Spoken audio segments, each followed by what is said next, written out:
Welcome to People in the Boxes. All right, everybody. Hello, and welcome to People in the Boxes, episode 104. It is Thursday night, 8 o'clock Central Time. It's actually 8:10 right now, so get your dabs ready. I'm going to do one with you right now on the 8:10. Get this show started off right. Every Thursday night, it is now July 25th, 2024, guys. Cheers, everybody. It's 7:10 at my house.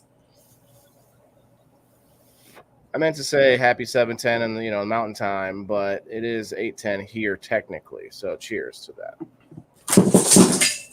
Yeah. Guys, we have a hell of a show for you tonight.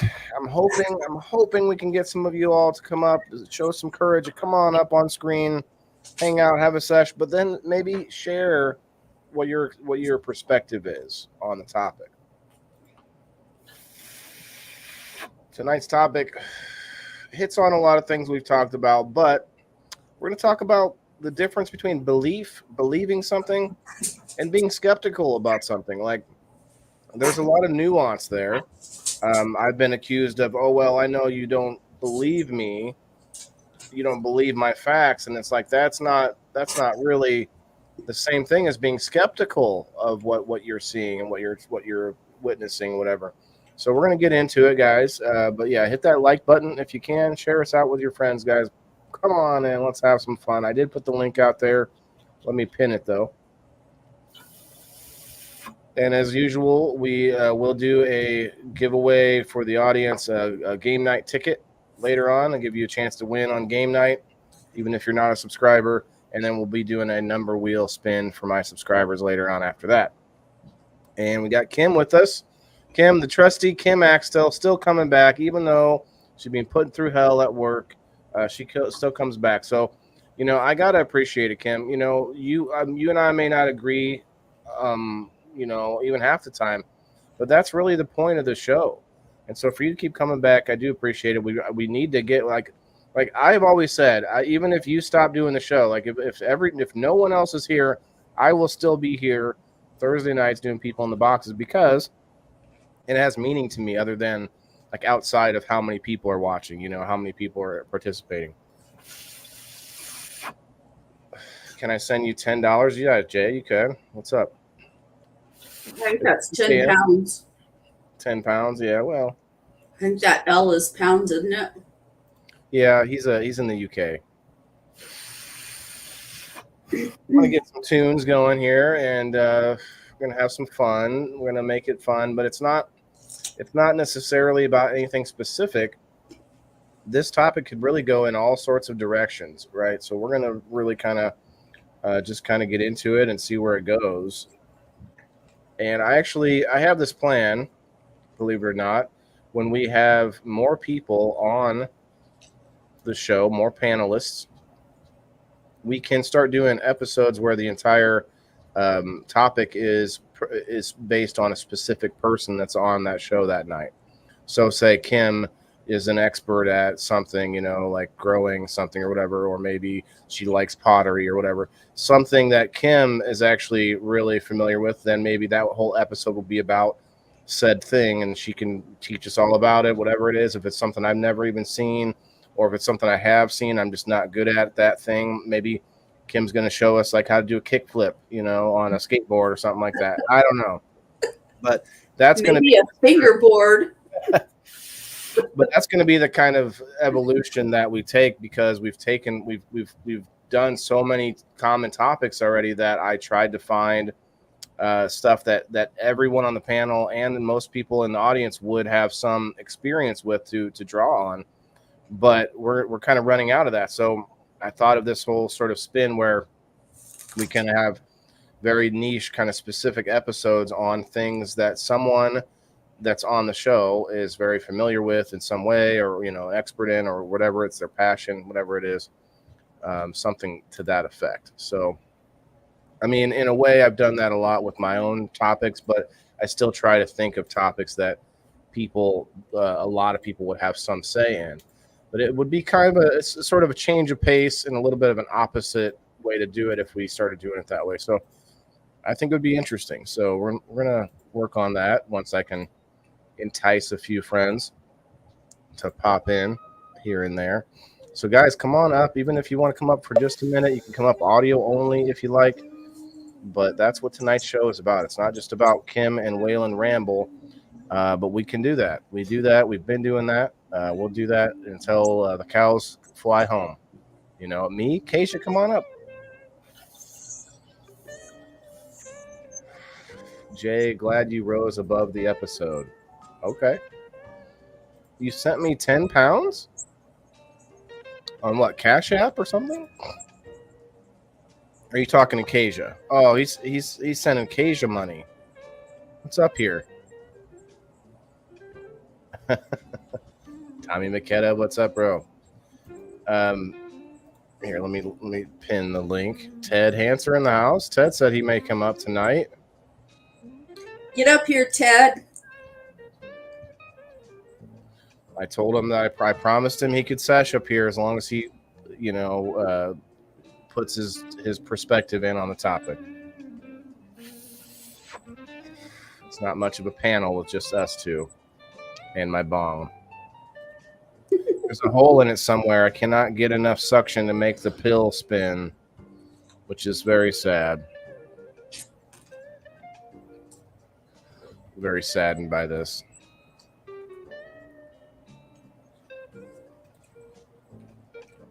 Oh, I feel a sneeze coming on.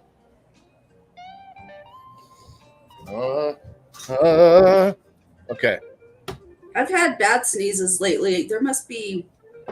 The seasons are starting to change. It's really. I'm really allergic to tumbleweeds. Oh, wow.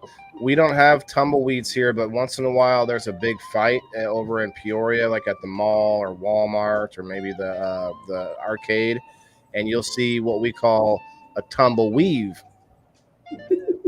You see tumbleweaves flying everywhere as everyone's going at it. It's a different thing, but I've seen it. Philip in the house, shouts out to Gem City Lids for my hat. And Philip, we've already got like 3 or 4 at least pre-orders. So I'm really hoping to get enough pre-orders where I can get some volume to make it a little cheaper for everybody.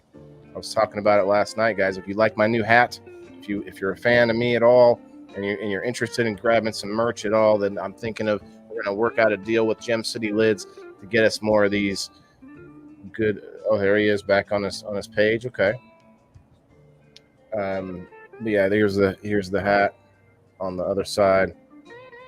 I'm proud of it. I think because I made the logo, and then he made the hat, and it's like a team effort. It was awesome. And then here's the Gem City Lids logo on the hat. That's pretty sweet, right?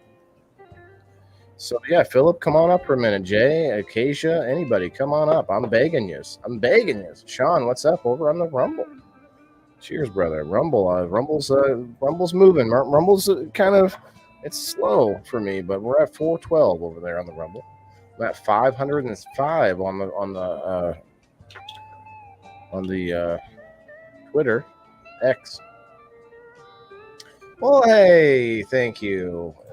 She felt the pressure, and I got her to come up. Hi, how are you? I only have like 11 minutes before the roommate starts to have people here for her meeting. Okay. That's okay. Well, then maybe we'll get your perspective a little bit before you leave. Jay said he might come up too. So we can talk about things that we believe and things that we don't believe, I guess. But what I wanted to talk about more was about what it takes for someone to believe something. Like, what does it take for us personally to actually fully believe something? I think skepticism is healthy. I think it's a healthy, like maybe there is an extreme, like we talk about the term conspiracy theorist, which is actually like a psychosis that you can have. There's a whole movie about it with Mel Gibson where he just he actually, of course, he ends up being right or whatever. It was like that was the twist. But there's a real type of person out there that's like a recluse, like that just has like newspaper articles all over the wall because they're like chasing down all these stories. Like, that's a type of person out there. I think that's a little bit extreme. But I think the rest of us, though, I think there's a healthy amount of skepticism, no matter who's saying the information, and no matter where they say they got it from. It's really hard, especially today. Do you ladies think it's harder today to actually believe things than it was, say when there were less TV channels and there was less internet, and like I think it's become harder. There's more information out there, you know. There's a lot of proving things that go on now. There's a lot of Google, even though Google isn't always right. Right. Like you can't really, you could say, well, that's why I say, well, Google says, but it doesn't mean it's like I never say, here's the truth. Here's what Google says. Here's our battling pretty good. Or I'm missing something here, Sean. The conspiracy theorists are batting pretty good. Oh, batting as far as like if they're right about something. Okay, but there is an extreme even to that. When you have the people that argue over the flat earth and the moon landing and all of these things, and now you can add stuff to it about our history, like him. I'd be interested in what you think about what the pyramids were actually for, like what the truth about the pyramids, because there's so many different stories now about how pyramids actually never held bodies. Like they were never sarcophagi. They were never a tomb. Like the pyramids of Giza, those were supposedly, they never found any bodies in those pyramids. They were not a like burial chamber like what we originally thought.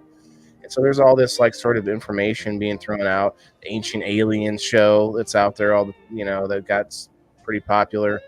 And it's like that kind of more information is good, but it also makes it harder, doesn't it?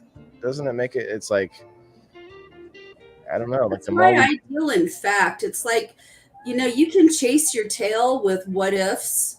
There's always a what if. What if I walk out that door and I die? Isn't everything a what if? On what ifs. That to me, that's very confining and it's very limiting, and it sucks you out of the ability to enjoy life by constantly looking over your shoulder at what if. I mean, you've never had a fact that you thought was a fact and then been proven, and then like something changed your mind about it, or new information. Well, yeah, because one of the things that people, a lot of the times, as a teacher, I've had people say, well, you should know that you're a teacher. Lisa, what's up?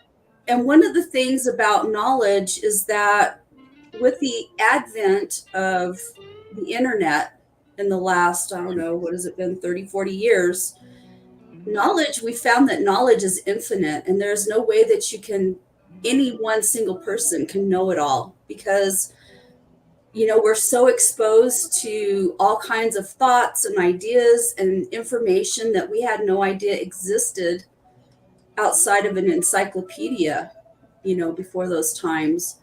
So, I've been proved wrong by stuff before. It doesn't bother my ego. It's that a lot of the times people get tripped up on ego kinds of stuff. And I don't, because one of the things about science, everybody wants science to be this exact thing. And right. And there is no such thing as exact. It's kind of when I know better, I do better kind of a thing. And science is always evolving. And whether that's political science or, hard science or, whatever, hard science being, like chemistry, or even that gets questioned nowadays. Like we're running into, there's a whole theory out there that gravity is not a real thing and that it's our magnetosphere that actually holds us together. There's a whole group of people that believe that, and it's like, I don't know. Show me some information. Maybe it's compelling.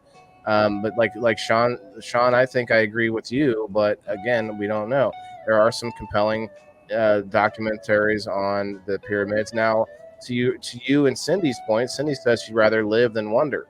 Do you think maybe that's a male-female thing? Men are more curious. The curiosity killed the cat. You know, men are always killing themselves by trying new things. Let me eat this mushroom. Let me jump off this cliff. Like we are more curious creatures, maybe men than women, and I that could think that's a very sexist not statement. sexist. I'm pondering that maybe that's a difference between men and women. Do you think less curiosity is like an insult? If I say you're less curious than me, does that seem like I'm insulting Well, you? curiosity is like, It's not like a good I or bad want, as a teacher, I want my students to be curious. I want them to Well, kids wonder would be, about yeah, things. way. You know what I But mean? Because that's what grows your mind. I don't think it's a matter of, I'm a very curious person. I've always been an explorer. I have a very expansive mind. And, but I'm very fact driven. I don't want to be nattered with a bunch of shit. And a lot of yeah, conspiracy stuff to me is a bunch of shit because it's a bunch of what ifs and a bunch of innuendo, and they're centered around unanswered But I it's questions. mean, just kind of stupid Go ahead, stuff to Keisha. me. And I don't when mean that you're, derogatory towards anybody, by Right, the way. That's just how I think of it. I'm sorry, Acacia. which is shoot. understandable, but I mean, when you're a kid, you're trained already to believe what you're told, even though it also is like, oh, ha, we were just kidding. Santa's not real. Easter Bunny isn't real. Just kidding, guys. We were just talking to you about it and making reasons why we said this and that. Things get proven, but then you just believe it like, okay, then it's not real. So then what does that train you as a child growing up? You know, that are you really going to question everything, or are you just going to be like, Right. okay, They said it was Santa's real? real, right? Well, That makes I understand where you're coming from, and one of the things that I would say related to that is that information is used to control people, and it's not always for a good purpose. You know what I mean? very true. So I don't know that, but that's one of the things that I've spent my lifetime trying to do with or not my lifetime. Well, probably my lifetime because I did it with my son. And he's doing it with his kids, is just to really think about stuff and to use Right. critical thinking. And I Exactly. I don't was say just gonna say common that. sense anymore because I'm telling you, sense isn't common. Common sense is a body of learned, understood knowledge, and we don't have that anymore. Well, it also depends on where you're at as well. Common sense is like a cultural thing in a lot of ways. Well, cultural can be tied to it. It's a body of knowledge that groups of like people regionally, have. right? Because like even within America, you have different regions where common sense would be different things. Like it's only common sense to do this with your boots in this area. Like I know there's some places that have that, but you're right. There are some things that overlap. I don't know if holding the door open is a common courtesy that is everywhere in the world, but I would think that's something, or like common sense when driving, making sure that you're being safe. But I don't think it's the same for everybody, honestly. It's like we have this sort of like amalgamation of what everybody thinks is right. Some people think, oh, my morality is right. Anyway, it's crazy. It's how we all think, well, that's just common sense. But then the other person is like, huh? Right. Have you Well, ever heard that? Like, I just feel like we have devolved into this anything goes kind of society where people are more concerned with their individual rights than they are with the rights of the people around them. There's kind of collective? an anarchistic aspect to the way people think now. How dare you A tell little me bit. what I'm doing is wrong? I'm going to do what I want to do. It And if has I want to drive 300 miles an hour down the road and put my life at risk, well, I'm going to do that. Okay, well, that's cool if you don't mind, your life being at danger. But the thing is when you behave like that, you put other people in danger. And a lot of the times, common sense comes from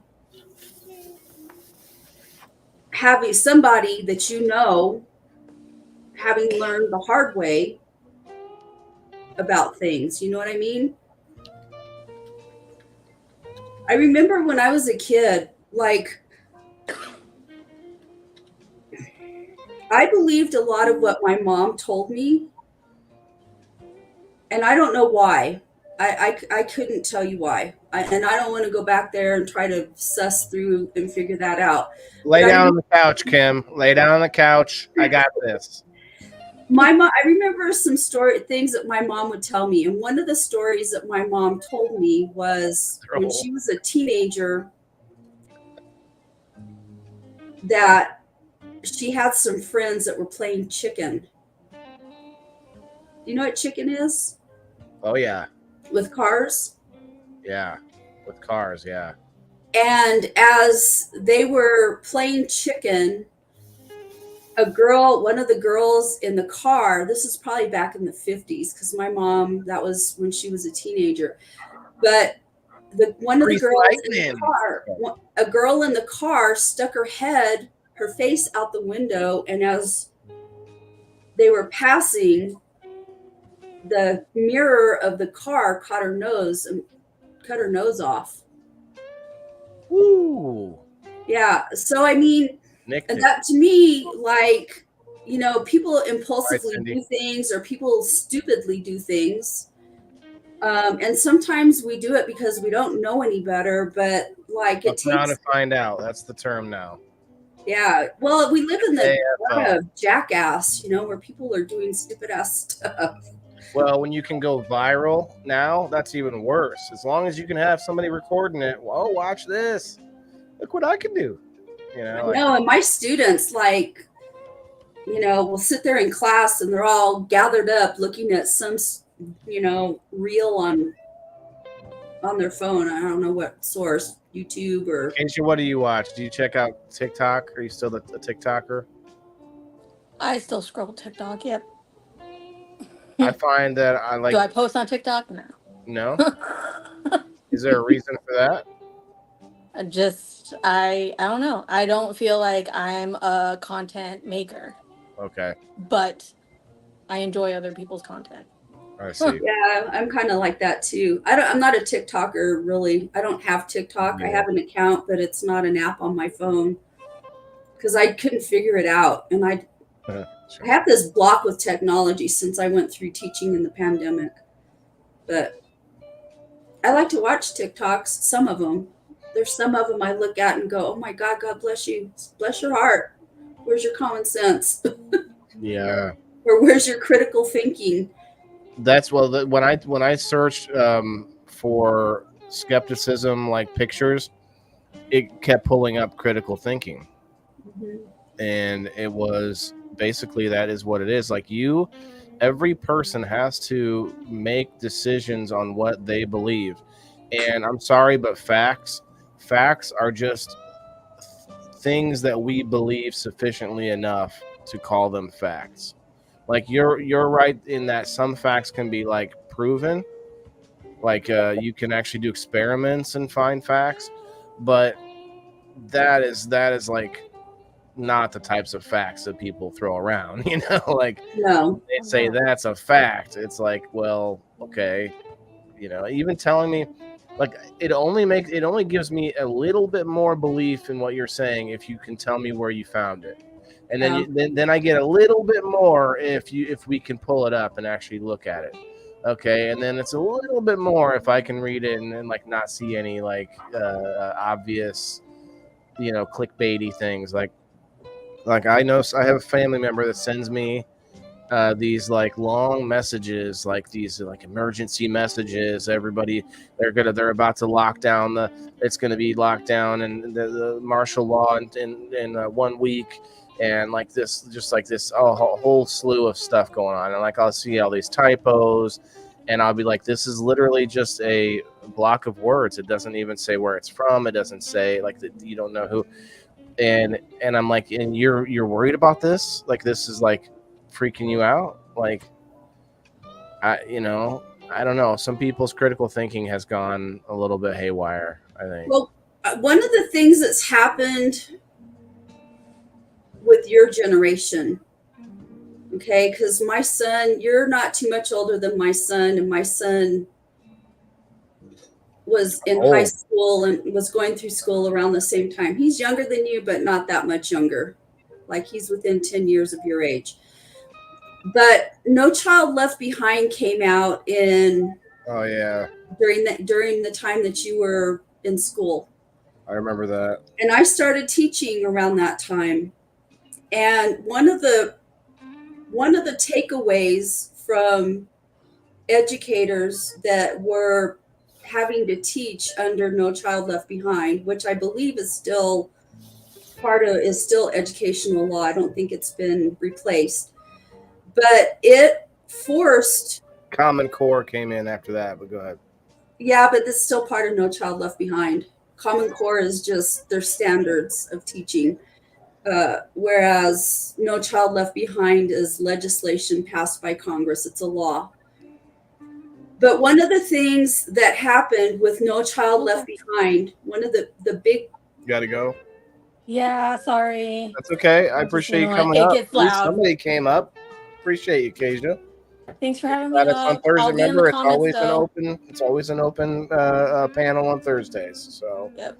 I wonder if it works. We'll see you soon. Oh yeah, Kasia, do this.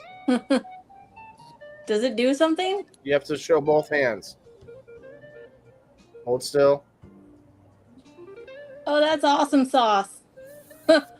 You're the only other person I've allowed to do that. Everyone else is not allowed to do that. I'm the only person that's allowed to do that, but I can let you do it for now. And the reason I say that is every time anyone else has tried to do that, they can't do it for some reason, except you, because you're on my stream right now. That's it. Yay. Right. Have a good night. Have a good night. Good night. I mean, I'll be in the comments, but thanks for having me up. Okay, bye. Yeah, thank you for coming up. We didn't let her talk a lot, but that's because we're more wordy. She did get in there though. Like usually I have to stop. Like, all right, well, I want to hear from Kasia, everybody. She used to come up a lot on people in the boxes. Jay, it's like 3:00 in the morning. We're in the UK, and he's in here rattling away. Thanks, Jay. So what do you guys think in the comments? What are some red flags that get you to question something? What is it that can rattle your belief in something? What's the information? Is it information from a source that you trust? Or is it just logic? I think Kim and I both look for the logic in things. But that doesn't put us on the same side of every issue either, though. So it is an interesting...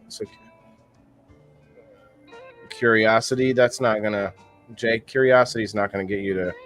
Okay, so for being curious, you decide you don't want to believe something. I mean, I guess that's one way. Like for instance, I tried talking to my daughter when she was younger, and her late teens, and I'm like, I just want to know that you think for yourself. I don't want to tell you what to believe. I don't want you to only go after like the types of news or information that I watch.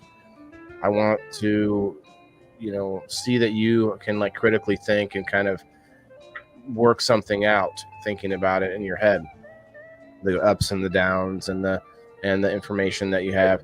But I was never successful in getting a response on that one. So I think I may have lost the battle, but I hope she's out there somewhere learning to think for herself. Sandy, what's up on the YouTube? I see you. Hit that like button on YouTube, if you will. We've got 50 people in the house, guys. Well, 47. But there's Kasia. Depends. Typically, I trust someone I might believe than rather... Right. Like, if you already believe someone, then you're probably going to trust what they say more. But what I hear, what I listen for, she says I do question some stuff, but sometimes I just don't. People out here promote shit, and their facts don't add up. Fakes. Yeah. When I'm sure of something, I still try to say, this is what I think, even though it may not mean anything if somebody believes me wholeheartedly already. Then they're going to go with it. But I listen to some of these sources where they will say things like, don't believe what I don't believe, or don't take it from me. This is where I found the information. Go do your own research. If someone's telling me that gives me that makes me feel like they're a little more credible. Just my opinion. Another thing that makes people, to me, feel more credible is the people that are on the air for hours at a time. If you're somebody like, say, back when Rush Limbaugh was still around, you like him or don't like him, the guy was on the air for 3 hours a day. And when you're on the air for 3 hours a day, yeah, you might make some mistakes, but you also will sort of like give people a really, in-depth vision of who you are over time. Like he wouldn't just be, you can't, I mean, you can, but it's a much harder to sort of just skip over the real information when you're doing a long form conversation versus what we all used to see on the news, which is still out there, legacy media, where they pull up the talking heads, right? You've got 6 people on the screen. They're all arguing with each other. They've each got 5 seconds to respond. Okay, Kim, you've got 3 seconds to respond. We're about to go to commercial break. Okay, what do you got? And you're just like, like they try to get something out, and that's all. Like that, to me, you're not going to get a sense of whatever, if that person's even being honest. But when there's a long form like Joe Rogan, I don't agree with a lot of what Joe Rogan says, but I appreciate the longer form conversation because you get to really sort of get in the head of the person who's talking. But well, when you do something like what you were describing, like you've got 3 seconds to respond, you're getting a knee-jerk reaction. You're not getting any talking points. You get well, not even that, but you're not even getting a full thought. Like it's a knee-jerk reaction. It's impulsive. Oh my God, pressured first thing that comes to your mind, and it's not a well thought out kind of a thing. I like to think. I'm a thinker, so I like to think about things. Right. Podcasts got really popular. These apps are shoving the short content down our throats, the short attention span content. And there's a myth, the myth that we all just have shorter attention spans now. We just can't pay attention. Well, that might be true for a lot of time. But if you catch a long form show that you really are into the information, like pick a Joe Rogan podcast or all these other podcasts, there's hundreds. Like what I'm doing here might be considered a podcast, but I call this a show. We're doing a live show. It's not even a live stream. I call it a show. We're doing a web show, whatever. But there's a whole thousands of audio podcasts where you can just sit and listen to this sort of the rhythm of this one person talking for. And I've listened to some of those, and they can get you into a sort of a different zone in your brain than just flipping and scrolling through. Like Kim, are you just scrolling through TikTok right now or what? No, I'm just sitting here. When I have energy and I'm trying to think, I sit here and I do this thing with my phone. I just sit there and flick. You just swipe? Yeah, I just do that. Interesting. You need a fidget spinner or something. You don't listen to podcasts. What's up, Creative? It usually happens when I'm sitting in a confined space like I am right now. Like I'm confined. I can't get up and move around and talk. So it's just like I have energy that needs to be expelled out of my body, and I don't have any way to really do that. And I'm not talking, I'm sitting here listening. So you need a desk that can raise up so that way you can stand up like I am, and I can I have a standing desk. I'm sitting in a high chair right now at a standing desk. But I'm tired. You always look like you're a baby sitting at the adult table. That's because if I sit the way everything's set up here. Ted, get up here, man. What's going on? We need some more perspective. Elisa May quit pouting in there about, I don't know if anyone called you a gaslighter or not today. Calm down. Scotty Seed, what's up?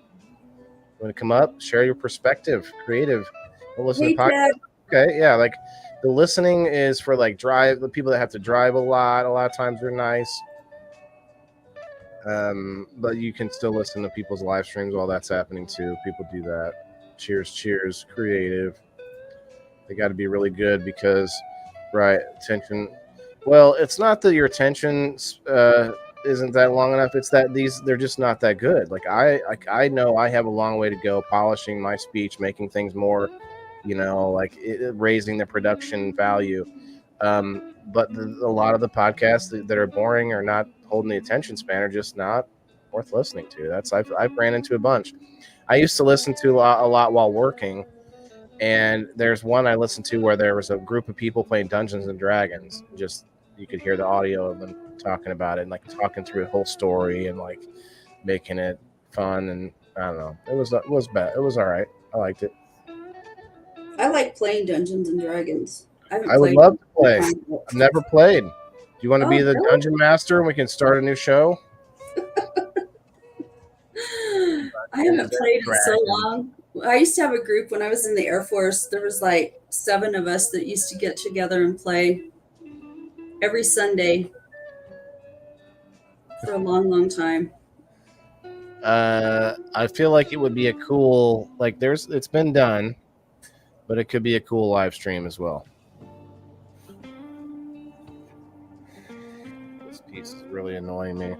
Biden isn't even part of the equation anymore. He's on his way out. He's a lame duck. Well, hopefully they didn't, fold him up and put him in the closet.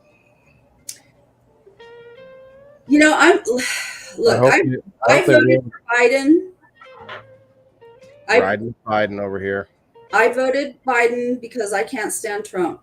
I have voted Republican ticket ever since I could vote. I don't like Trump.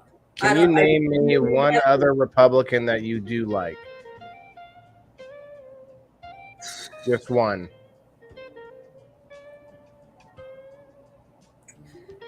As far as in what capacity? Any capacity. You can specify. I like Mitch McConnell. I like some of the. I'm an old school Republican. You like the uniparty. You like the establishment. No, I have particular values. Mitch McConnell. I am a Christian. I am a conservative at heart.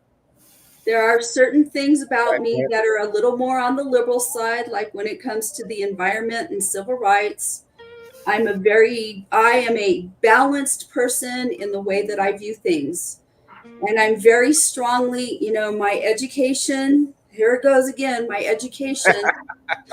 Everybody gets shit. I can't help it. I'm educated and I know things. But you have to realize there is a, we'll call it a conspiracy theory right now, for lack of a better information. But the conspiracy is that most higher education learning facilities are a majority liberal-minded, and they sort of brainwash or churn out people with those same values. So you're somebody who's started off conservative, and then you had all this. That is the most ridiculous fucking thing I have ever heard in my entire life. You haven't heard this theory? There are plenty of mega Republicans that are just as fucking educated as I am, but they're uber conservative. But not in the education system, though, is what I'm saying. Did you see how many teachers do you think are MAGA Republicans in college? I have no idea. It's not anything. Not very many. In school, let me tell you something. There are things you're not allowed to discuss in school. The teaching profession is highly. There's a code of ethics. Yeah, I can't even post on social media myself sitting at a table with alcoholic beverages sitting on the table. I could get fired for that. That whole, remember that 2 chick? She got fired. She was a teacher. She got fired for that. You don't have the same civil rights. You don't have the same freedom of speech in this profession. It's very restrictive, and a lot of people don't realize that. So you don't really talk about politics. And you have to be very, very careful about making enemies with people that you work with, because you have to collaborate with everybody that you work with. And so Right. if you're Or out you there, can ask, oh, I'm a MAGA, and you've got right. these rules and whatever. But I'm here to tell you that there's plenty of teachers that are highly conservative. I'm just saying that's why I called it a conspiracy theory, because I'm not going to give you any studies, but there is a well-known, Oh, we'll I call know. it a talking point. Have you heard this? That I know. I've heard it, and I poo-poo that shit because I know better. Okay. It's I know better. That's why it's they say, I mean, there's a lot of instances that they can pull up, obviously, but you can't see them all. But the issue that I've seen is where they say things like, we don't need to have kids, we have yours, because they've got the kids in the educational system. They churn out. Would you agree to this?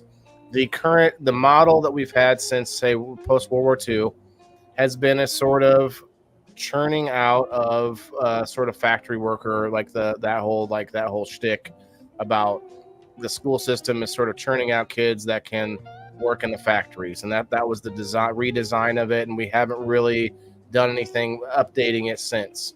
So are you talking about like lower, like basic or like grade school education? There's a sort of assumption. You're talking about tracking? Is that what you're talking about? Because the style of the way we go through classes, and we're shoved they say that it's all, they're churning out drones, and kids are supposed to just be able to run, they're not teaching us our own, how to file taxes or balance a checkbook. They're teaching us. Well, that's never the goal of public education has been to give kids a renaissance education. Okay, so but do you know of the thought of school of thought behind this, where people think that the factory, like us needing more factory workers because of the men being away at war, women, and then they had to sort of they sort of, what's the word, assembly lined our school system. Here's what I have to say about stuff like that. Okay, and I don't know, because I from experience about that stuff, I've never really heard about that particular thing.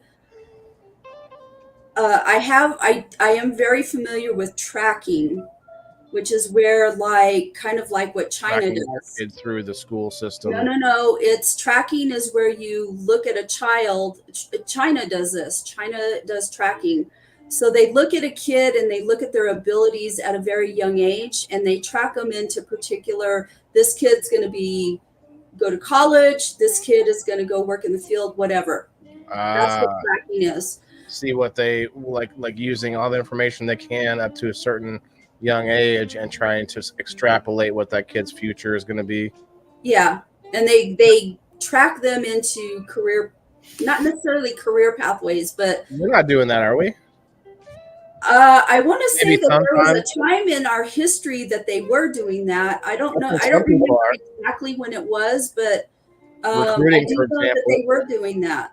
Recruiters, I think, are doing that younger, not just sports, but politics. Like, they are looking at people as young as they possibly, maybe not like in their single digits, obviously, but like in their mid-teens or late teens, are looking at these kids to, like, for basketball stars and for, politician possibilities that they could groom up. And, grooming is actually not a bad term. Grooming is what everyone does, except you're grooming someone.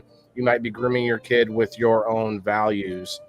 Then you might think those are like moral and good. I think it's a natural thing to do that kind of stuff, but I want to go back to what you said about the factory worker thing. One of the things about education is that it is driven by the needs of society a lot of the time. Touche.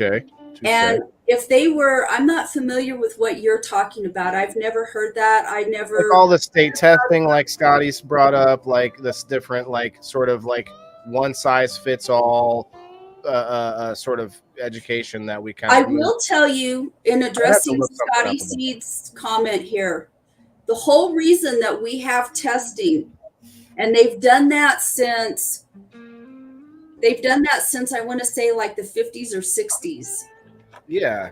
The reason that they went to that is because there was a real fear. This came out of the race to space thing Space race against Russia and Duh. China. And the United States is very, very concerned that our education is falling behind those countries, particularly because they're our enemies. And so that's where testing originated out of. And I know that they look at a lot of statistics, and this is the federal government. So the federal government mandates that every state in the union has testing for children. And I remember when I was in school back in the 70s, when I was in third grade, I remember being tested. I remember sitting in the cafeteria with all the rest of the third graders doing a standardized test. I remember that. Yeah. I remembered it again. I don't remember middle school. Colleen, what's up? But I remember going through it again. I want to say it was either my 10th or 11th grade year in high school. I remember going through standardized testing again. And that was in the 80s. So testing has been around since at least the 50s that I know of. And I know that since that time has been why they had state mandated testing. It's coming from the federal government, and it came from that whole fear that our society was educationally falling behind our enemies. I've seen some statistics though that show that, like China, for example, they do not have to report the bottom certain percentage of their kids, but we do. Yeah. We mix it all into an average, and so we basically are hobbled by the numbers right away. So basically, it's all a farce in order for them to have more control.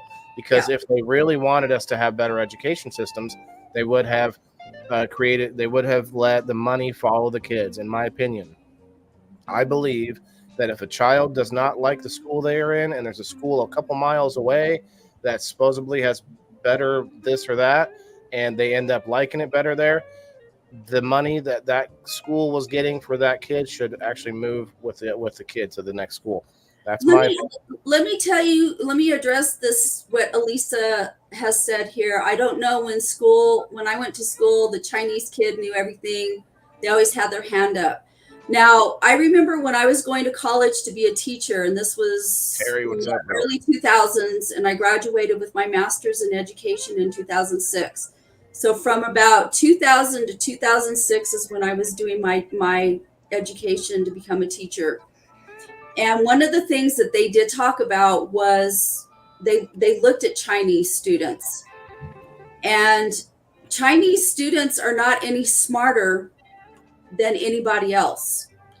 And so I don't know if that was ever addressed in what I was learning or not. I don't remember that part of it. But I know that was something that I remembered from my education and learning about things. Wait, are you saying they looked at Chinese students in China? I believe looking at American Chinese students is I think what they were basing it off of, because in the American school system, people have this myth attached to Chinese students that they're smarter. They score higher. The research does not support that. When I moved out to California, I had a friend. Where I live, we do not have a lot of Asian people here at all, period. They've moved in here in the last probably 15 years. We've gotten a very small population of Asian people. You have a Chinese restaurant? Oh, yeah, we've always had a Chinese restaurant. Shit, that shit happened. You got white people running that shit, though. What? Yes. That's not right. Anyway, I moved out to California, and California has a very large population of Asians, period, all kinds of Asians. And I taught out there. And indeed, Chinese students appear to be very, very smart. And I just thought, well, this doesn't jive with what I learned. So anyway, I happened to have make a friend with this lady that was Chinese.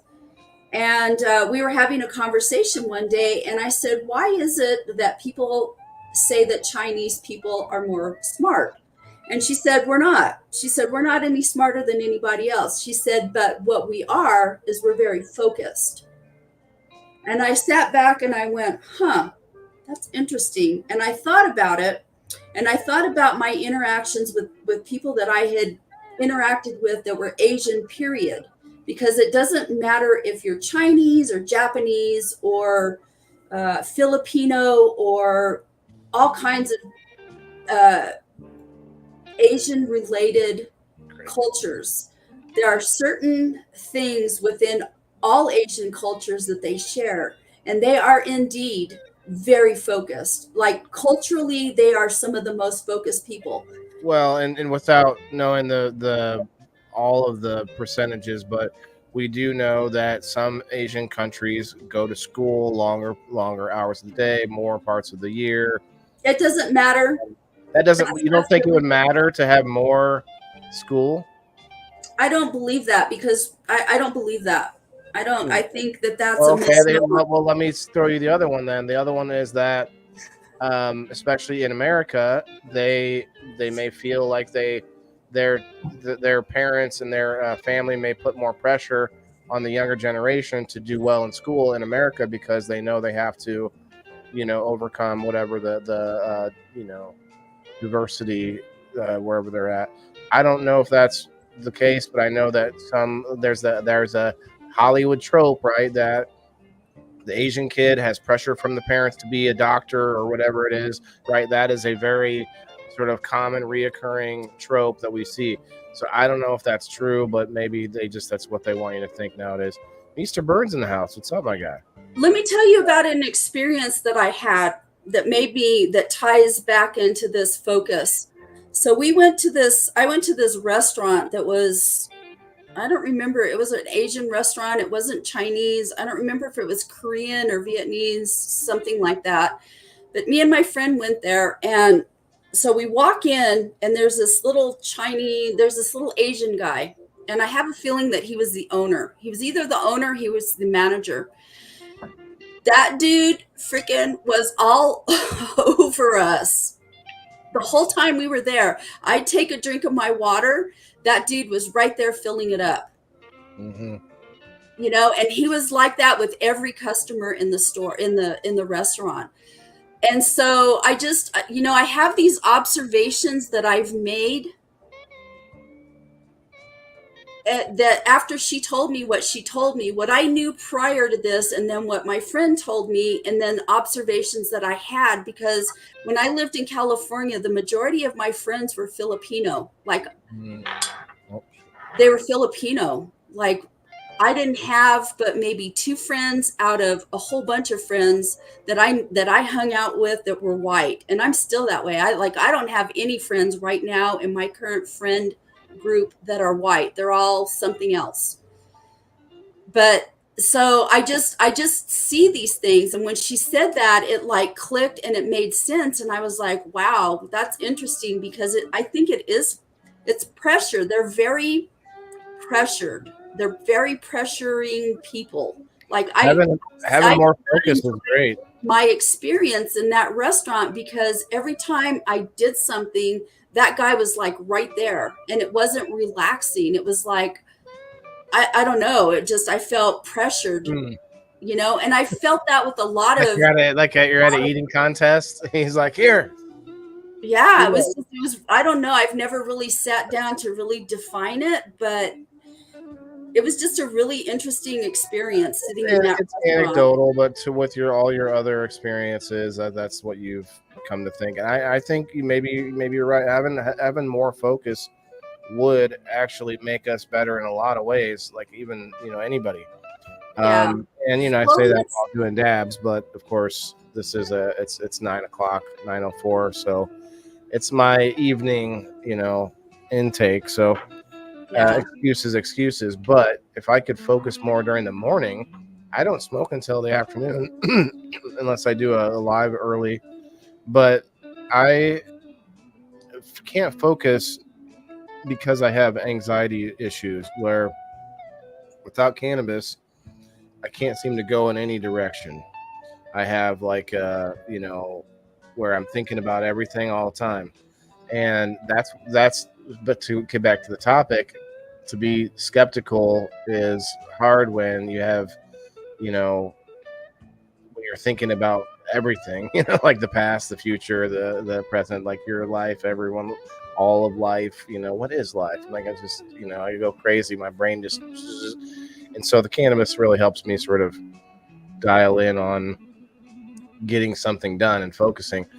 But yeah, I'm a very curious person, and I know a lot of people were talking about earlier, different variations of curiosity, like whether you want to stop and like waste your life by wondering about something that you'll never ever know the truth of, or like there's a balance. I think some of us really like to ponder the what ifs, right? Yeah. Sometimes it can be a fun thought experiment, but you can't just go get sucked in the rabbit hole and never come out. That's Yeah. what I was talking about early in the show. You have to be balanced with stuff. Right, like that person with the wall with like strings attached to like different newspaper articles all across the wall, like, and you're like in a bunker and everything. Like that gets a little extreme, because even if you are the one that survives, like, what are you gonna like? You're just gonna be like that now because you've got yourself all twisted in a bunch. I try not to worry about it. I have another friend.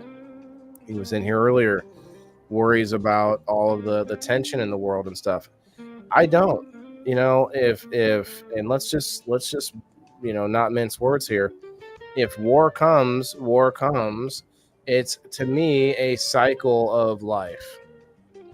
I don't see it as anything more than a pressure that has built up for a long time over the whole world. Everybody thinks everybody's shit don't stink, and we're all ready to smack each other in the face. Because the whole world is kind of like a roommate situation. Does anybody here live with roommates? Oh, I had a crazy ass roommate briefly. Oh, you live in that for same 3 space. months. For like 3 months, and I was like, Yeah. "Oh my Jesus, how do I get this person out of my house?" But she was nuts. Like when she first moved in, she was cool, but that was because she was drugged up. She had broken her leg really, really bad, and she was drugged up. But once she wasn't all on on opioids and whatever for the pain, she was like, that woman had something loose in her head. So that's my point, is that we're all still on this big rock hurling through the nothingness of the cosmos, right? And so even the tensions that we've had on a micro scale of people we live with, family, loved ones, or roommates, we have that build up where it's like, you know what, it's go time. Like I literally am allergic to pets because of a fight I had with a roommate years ago.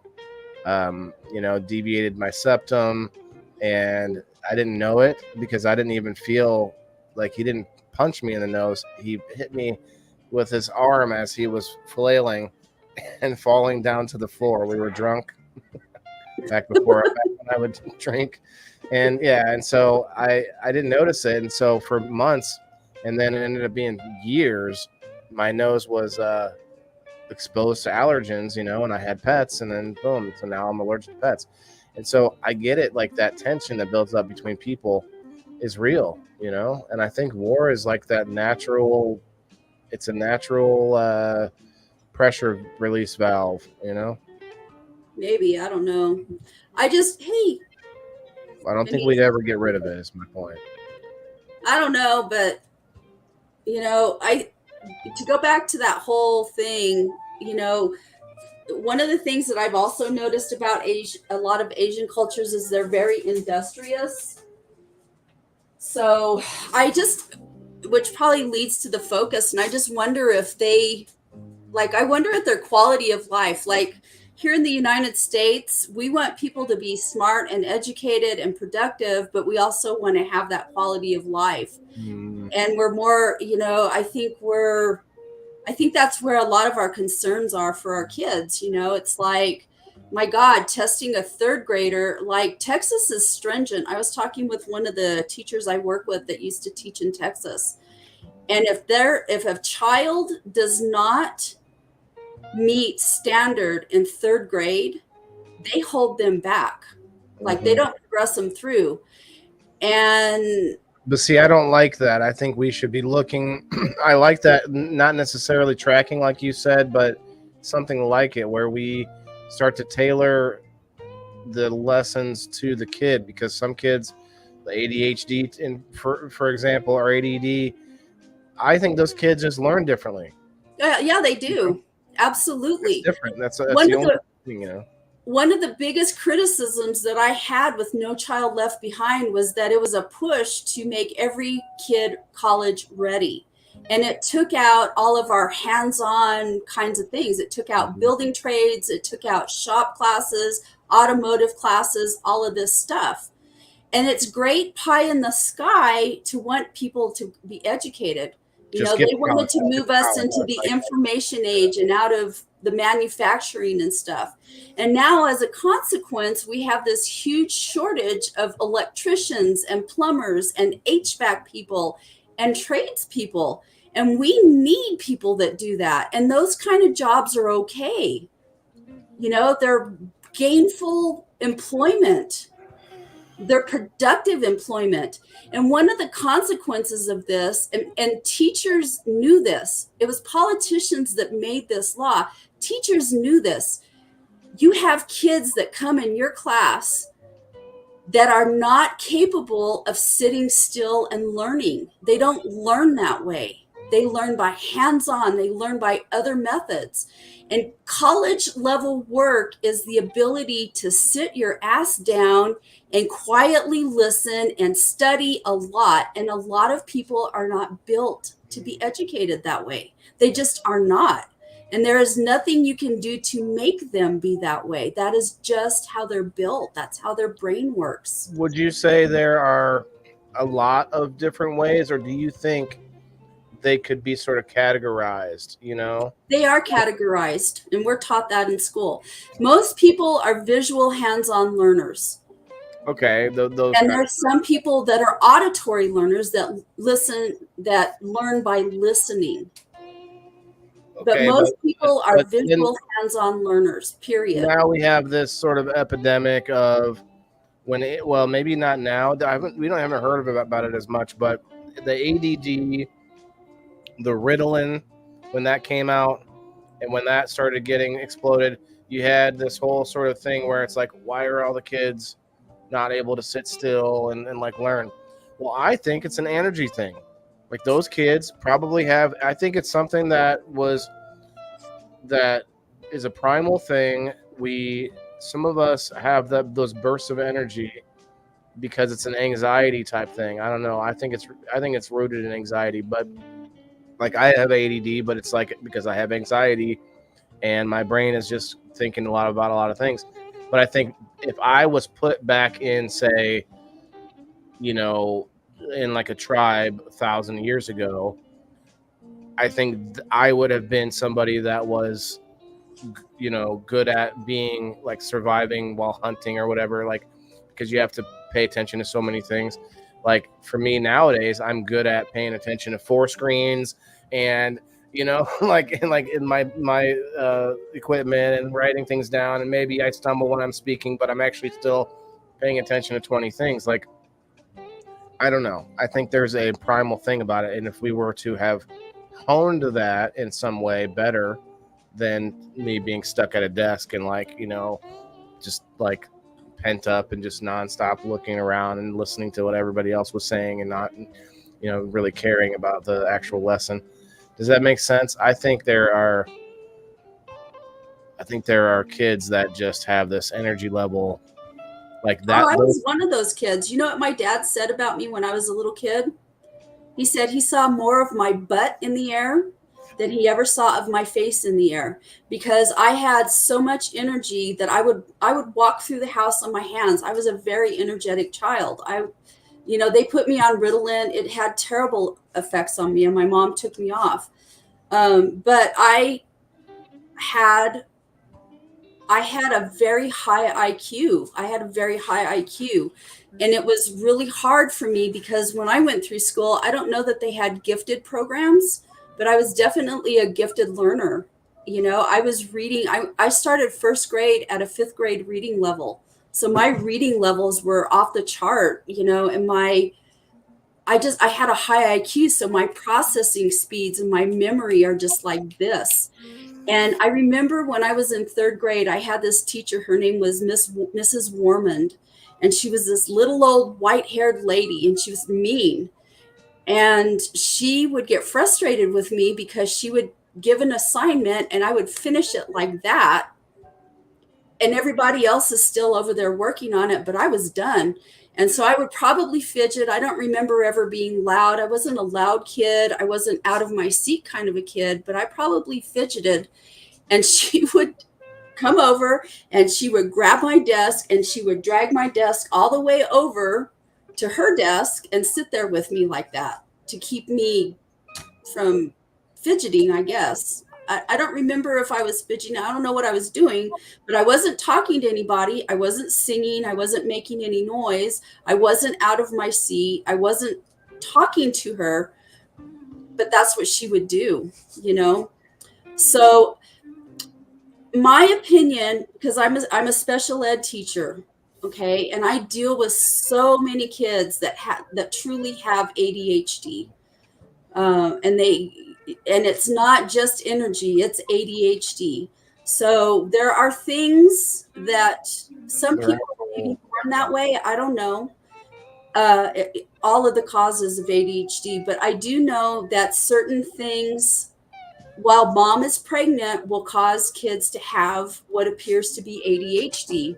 Drug babies, kids that are born with fetal alcohol syndrome, children that have PTSD, you know, kids that have been through trauma will exhibit signs of ADHD, you know. So I think that ADHD for some people is very real. And I think that ADHD also is diagnosed when it's normal kid energy. Some people just have more fucking energy than other people. And I can I can look at every student in my class, even the kids that I've only had for 4 days now. I look at these kids and I'm like, this kid is like super chill, relaxed. Nothing bothers them. And then I've got this kid that notices every fucking thing. They're in the same class. They're like polar opposites of each other. And this kid, I had open-toed sandals on. I was wearing thong sandals to work the other day, and I had a Band-Aid on my toe. And he's like, Miss, why are you wearing a Band-Aid on your toe? And I said, because I got a boo-boo on my toe. And he's like, oh, this kid fucking notices everything. He's a limit pusher. He is like curious. He's inquisitive. His mouth is constantly going. He is physical. And when he's not physical, he's falling asleep. You know? So, you know, there's a mixed bag of what causes ADHD, and some of it is caused by medical things, and some of it is just kids, their bodies are just, you know, and especially like boys to be more physical than little girls are. Well, like Elisa said here, there is that as well, that they're a school of thought, I guess. I'm not sure, that the thinking that boys are not meant to be sitting still like that. And think about sort of old you know, oligarchies, like with like kings and queens. You'd have the lords and ladies would have their sons train in the sword and in, you know, horseback riding or whatever, and their daughters would have to train in etiquette and like reading and other, you know, studies, and music and sewing tapestries. Yeah.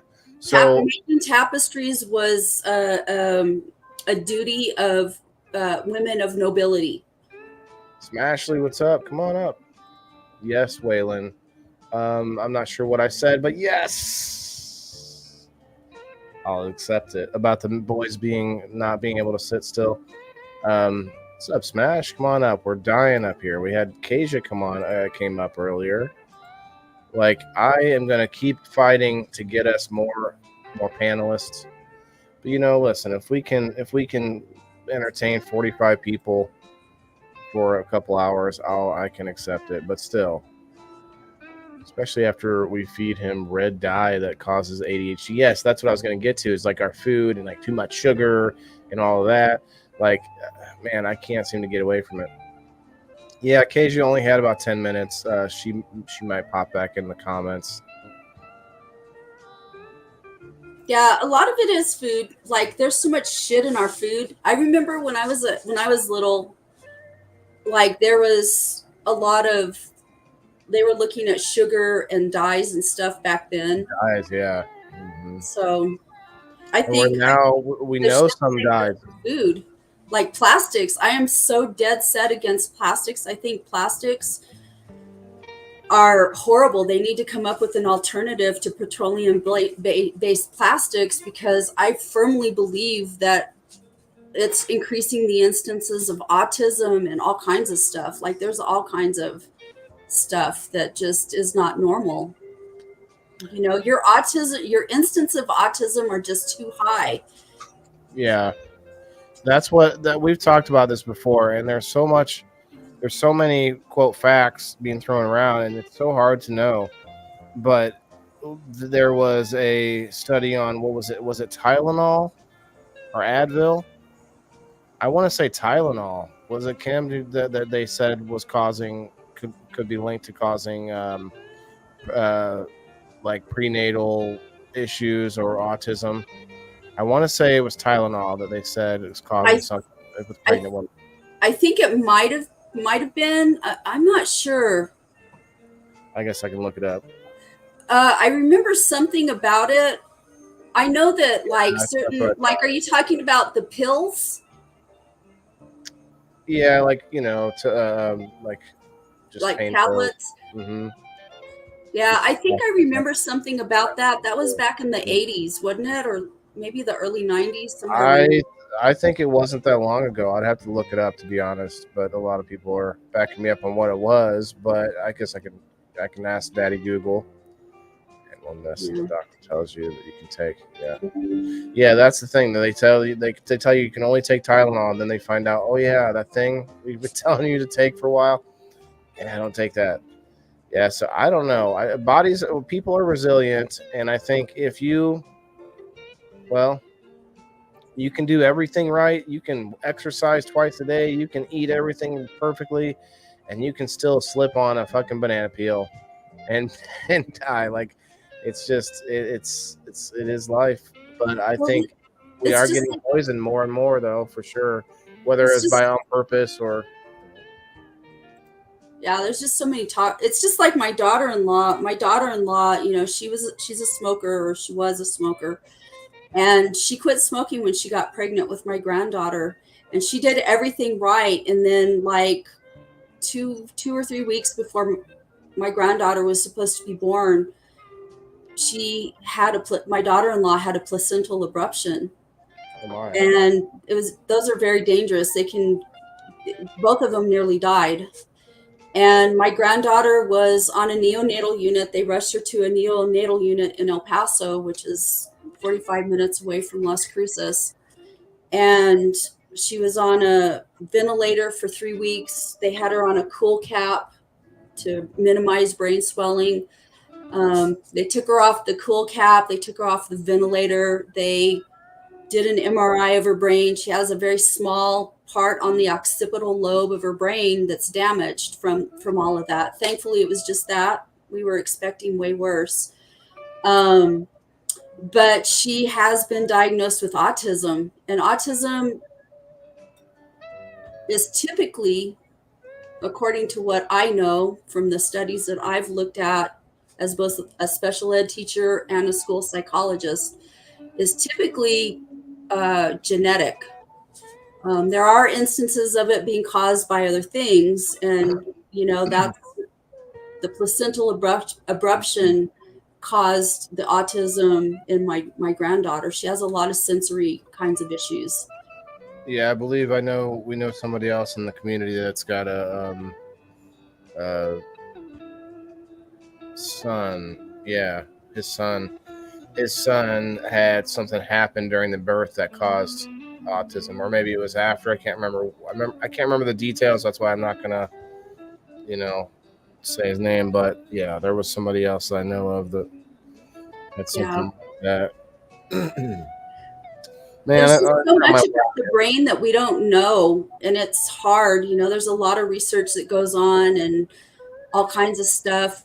Used to be autism, instances of autism were comorbid with schizophrenia.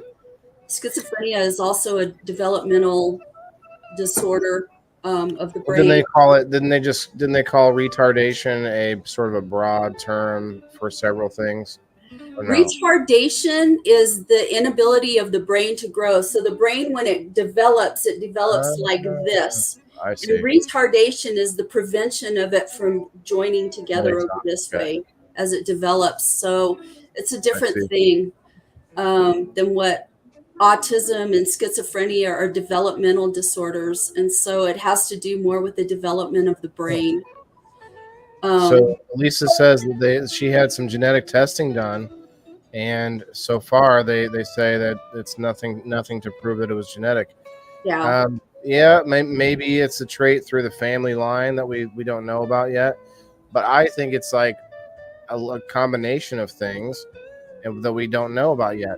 We don't know, like AI can maybe figure it out, but maybe not tell us because maybe it wouldn't want to. But my point is, like, there are probably a combination of things. Who knows? It could be like carbonated beverages with Tylenol, with like the water, or like a vaccine with microwaves plus cell phone. Like there could be some unknown combination of things that we're doing out there now that we don't even know about, because we're all sort of trying to blame a thing, microwaves, vaccines, like but like it's more likely a several things, who knows, because everyone's has a different, one of the phrases with autism specifically is if you meet one kid with autism, then you've met one kid with autism. And that phrase means that every child with autism is very different than the next. Yeah, I'll 100% agree with that. Well, that tells me right there that it must be some variation of something rather than. I disagree with you on that. Yeah, because every person is so very different. Like, we all have, chemistry-wise, we all have similarities. But if I ingest something, or if I get a vaccination for something, vaccinations don't react the same way on everybody that they do on other people. You know what I mean? Because each body is so individual. And vaccines are going to work similarly in a very large body of people, are going to have common responses to them, but you're always going to have outliers of people that react in different ways. But nobody's going to react exactly the same to a vaccination. I don't know if that makes sense or not, but we're all very, very different. It's all a chemistry experiment. Well, do you think, to Elisa May's point, like every person is on that same spectrum that we call the spectrum for autism, but I think maybe it should be a more wide spectrum to include all people? Well, the thing I think that differentiates, I understand what she's saying, because that's true. We all have like little one OCD of the tendencies, little with things. OCD, hyper focus. All humans have some of those traits, and some are more pronounced than others. Like I'm not particularly OCD, but like I prefer when I eat M&Ms, I prefer to eat them in pairs of color. Now, does it upset me if I get to the end of the bag and there's a blue one and a red one, and then there's an odd one out? Hell no, because I'm still going to eat them. But I prefer, when I eat my M&Ms, I like to eat them in pairs by color, and I like to eat them evenly. I like to eat it evenly. So if I eat one green, I'm going to eat the second green. I eat things in pairs. Does it kill me? Does it freak me out to not do that? No, but that's just my preference. The thing that differentiates autism from people that have those traits is the way that the brain, it's a developmental thing. And I don't really know how to explain that. I'm not an expert on autism. Oh, I think I can explain this. What they say, and this is a layman's way to explain it. I'll give you kind of both sides, but no pun intended with the brain. The thing that autism is hindering the child, or not hindering, but making different for that child, is the way that their brain highway works. So each side has this sort of super highway of where the synapses are firing and where your main thoughts are going, right? The main electrical connection is happening. For a child with autism, those highways are closed off, and they have to learn in a completely different manner in order to sort of build a detour road around to reconnect. Yeah. I do know that one of the things with autistic people, with people that have autism, is that one of the lessons. Have a good night, Brenda. That educators have learned, that the system of education has learned, psychologists, medical practitioners, all of it that's connected to people that deal with people that have autism. If you leave an autistic person untreated without any interventions, their brain, so when they're born, they're relatively normal, right? Just like any other child. But as they start growing and maturing, and at a relatively young age this starts happening, they start retreating into their own little world. And there have to be interventions to prevent that, to keep those neural connections connected. I don't know enough about autism itself and how all of that exactly works to be able to really say definitively, how it is. But I do know that if you do not have those interventions with people, especially people that are severely autistic, that those kids that do not receive treatment will retreat into a world, and they'll be the ones that you see like in videos where they have like this padded helmet and they'll sit there and hit their head into a wall or something like that. Right. Because I'm not really sure if it's a stimulus. I suspect it's a stimulus thing. Probably. But it's, so that's one of the consequences that we've learned in working with children with autism, is that, and that's one of the functions of the law that governs special education, because when was it? I can't remember when it was that IDEA was reauthorized, and they made child find in infancy. Okay, because child find was like third grade, and then they pushed it back to like kindergarten, and now it's like at infancy. Because one of the things that we've found is that if we can identify traits of any kind in a child, the earlier that they get these interventions, the better off that they're going to be, because they're going to learn how to overcome the barriers that cause them to have issues. And that's with reading disabilities, it's with autism, it's with kids that have intellectual disabilities, formerly what we called mental retardation. The younger that you catch this stuff and treat it, the better the outcomes are. Well, that's part of the problem, though, is there's a lot of things that have sort of claimed to do different things, especially when we talk about autism. That's where, when we get back to the topic, belief and skepticism, things like probiotics and things like they say, I've seen CBD be good for kids with autism. I've also seen it's an anti-inflammatory, and I'm sure there's probably a lot of inflammation in the brain that happens. There was a kid that my son went to school with. They were the same. They went to school from elementary all the way through high school. and he was diagnosed with Asperger's syndrome. He was what they Yeah, call that's what we called it. Yeah. Mhm. autistic. Yep. And his mother was a nurse. His dad was an accountant. His mother was a nurse.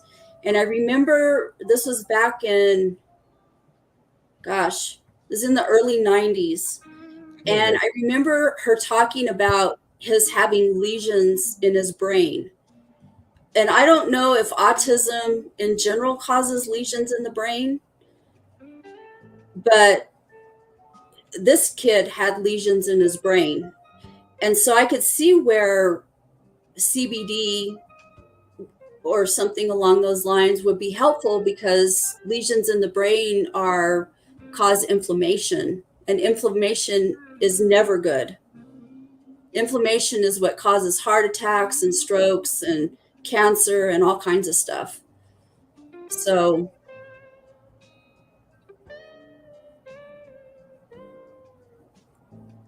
is your dog still pooping okay?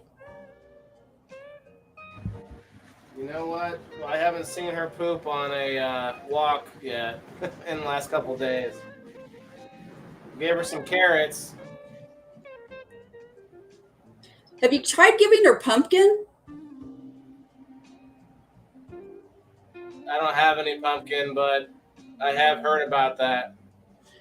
I have a Siamese cat that I think he has something, I don't know, maybe thyroid, I don't know, something. His poops are like really, really little, and they're hard and they're dry. And so I give him pumpkin and it helps him poop better. You might try giving him pumpkin, but make sure it's not pumpkin pie filling, because that has a bunch of junk in it. Just give him pure pumpkin, or you could give him butternut squash. Like you could get a butternut squash and bake it and feed it to him like that too, or her.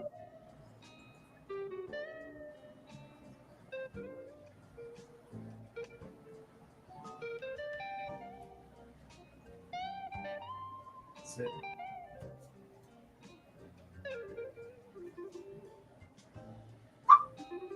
Does she talk a lot?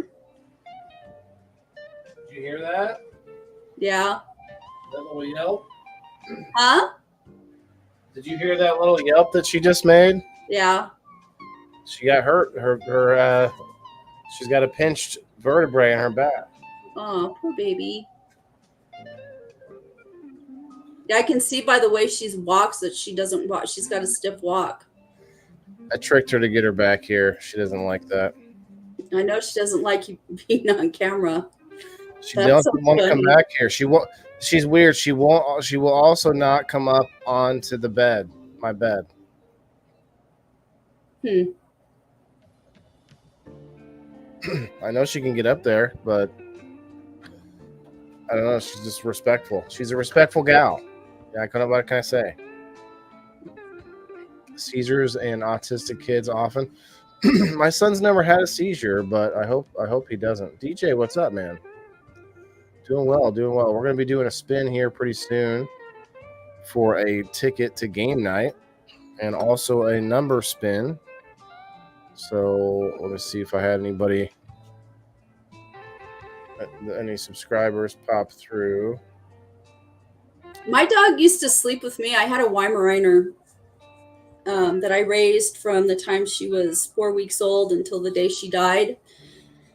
And she slept with me until my allergies were so bad, because she would go outside and she would come get in bed, and then I couldn't breathe.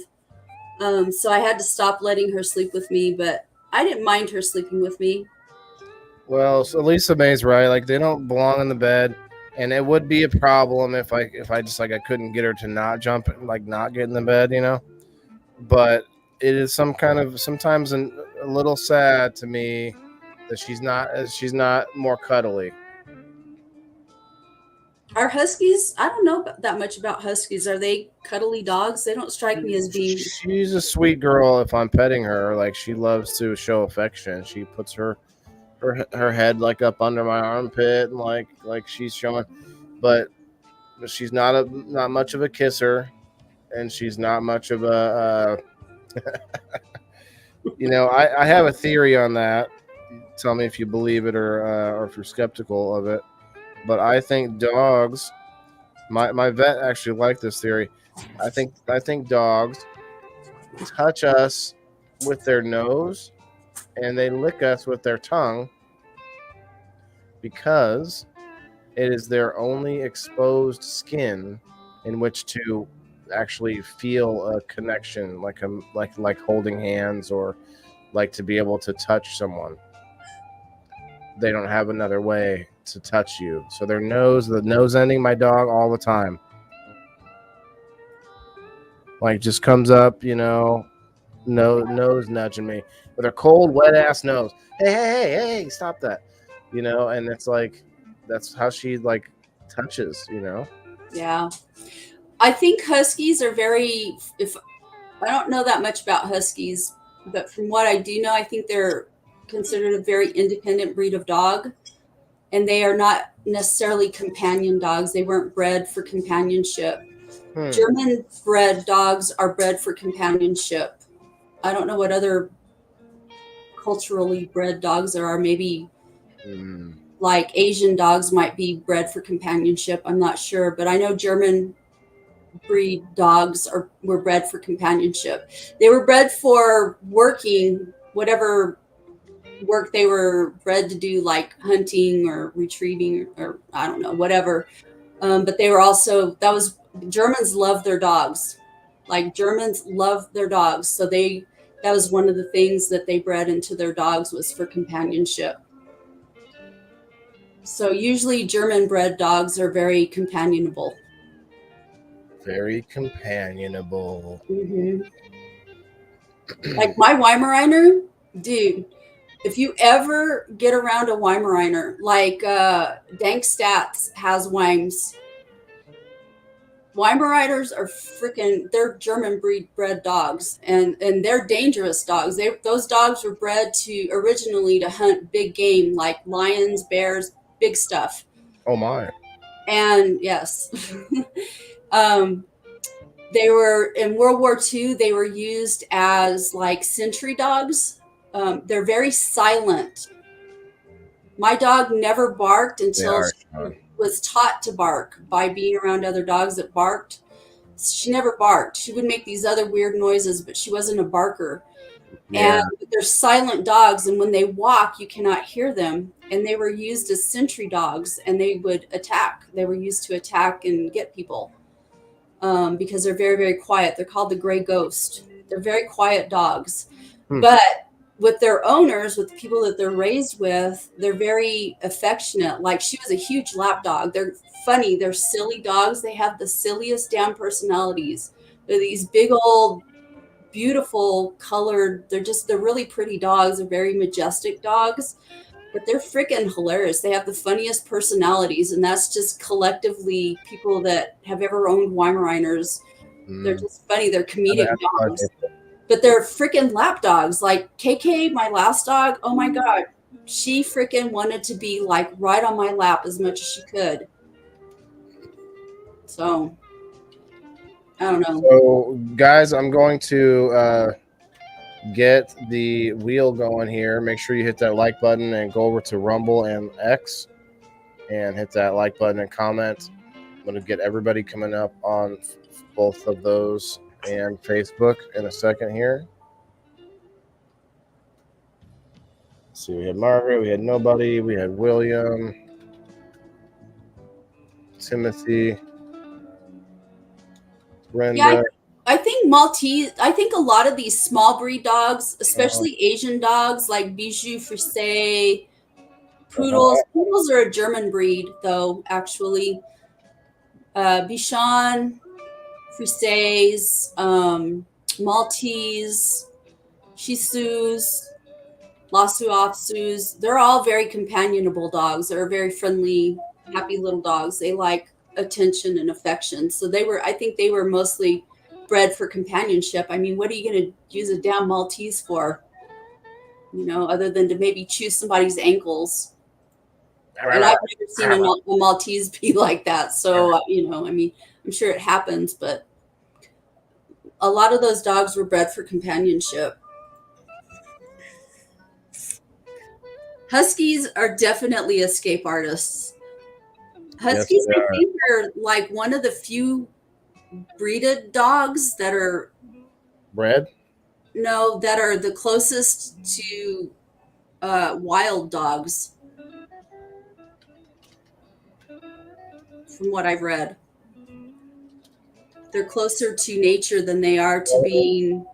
You said Huskies? Yeah, Huskies, Malamutes. There's, I would say Huskies are most, but there might be one other breed. There's a wolf dog too. those are hybrids, though. Oh, yeah. My neighbor used to have a wolf dog. Man, those things are humongous, and they're hairy. All right, I'm on X checking out the comments. Chat will appear here. Okay, we got William, Jess, nobody, Margaret, Brenda. Cool.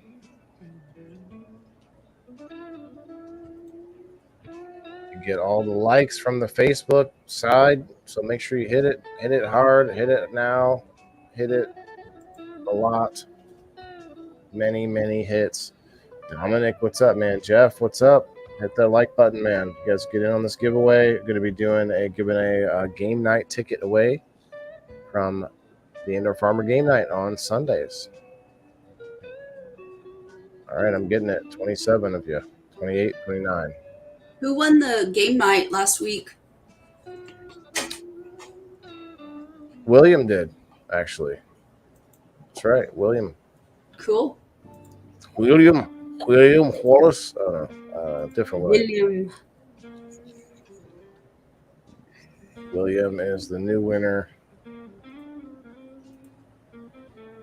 Thanks, Dominic. Dominic, those better be stars, man. I hope those are all stars. Stars. Stars,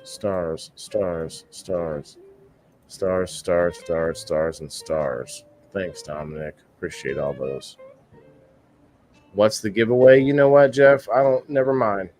It's a free giveaway, and I don't care if it's a turkey sandwich that you have to come and pick it up. You know? It's not a turkey sandwich, though. I'll tell you that much. What you doing, Bax? It's a game night ticket.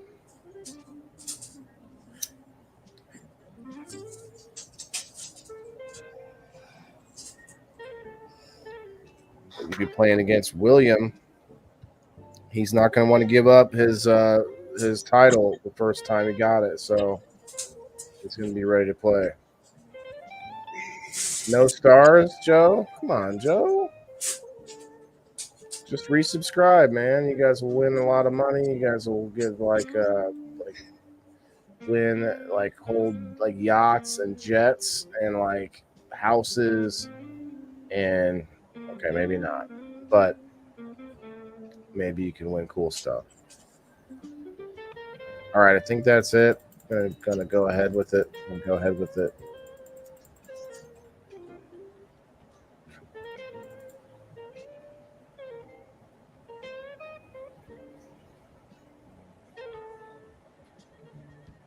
You get back over here. Back over to the Facebook side where people are commenting. People come through on X. They don't care to comment. Not yet, except for our people. Our people? Trying to figure out, our people that are part of the circle that's not just Facebook or X or Rumble, but that are on all of them. You know? Yeah. Trying to figure out how my next move, and then I won't be worried about it. Okay. I got you. Yeah, the next move is hard for me too. I need to move towards more products for sure. I don't know about this hat though. I might have to buy some of these hats. Some people are enjoying the hat. I might have to sell some hats, become a hat salesman. I actually have some good ideas for shirts, but we won't talk about those here on the air. Yes, they'll have the Indoor Farmer logo too. Ups it, bro. I'm not sure your lingo there, Jeff. I'm not sure if I like it. All right, let's go. Someone deleted it. Jeff, you deleted it. I see it though. Are the fires hats? Yeah, they are. Would be a good giveaway. You're right, Elisa. I thought that same thing. Instead of money, like start giving away hats to my subscribers. Yes, ma'am. I agree. I'm thinking the same thing because I might buy a lot and sell a few, and then give some away too. I can for sure do both because the more I buy, the cheaper they are. And I'm already giving money away. Might as well use that for hats instead. Now, if it's a $25 hat, probably have to be going to like my pro members or super pro members, or maybe do like a thing where they get just a higher chance to win it or something. I don't know. We'll figure it out because I gotta incentivize and also reward the people that are paying me more. I guess I don't know. I don't have to, I guess, but I don't see why not. Sean Moore from the Rumble YouTube land. I will have to message you in the email, my friend. Actually, I don't think I need to message him at all because I just have to put him down on the game board.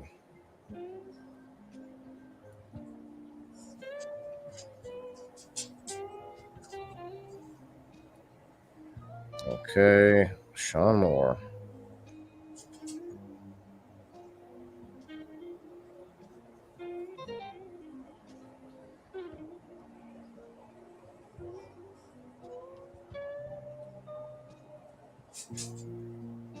My son needs one, Elisa. I'm not sure what I was talking about when you said that.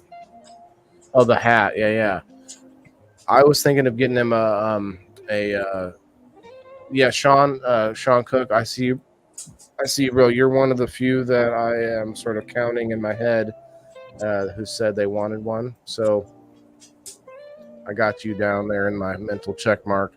But yes, Elisa, I think I need to get a smaller one made, and it should say the Little Indoor Farmer, and it could just be like LIL, the Little Indoor Farmer, because that's his new nickname now, the Little Indoor Farmer.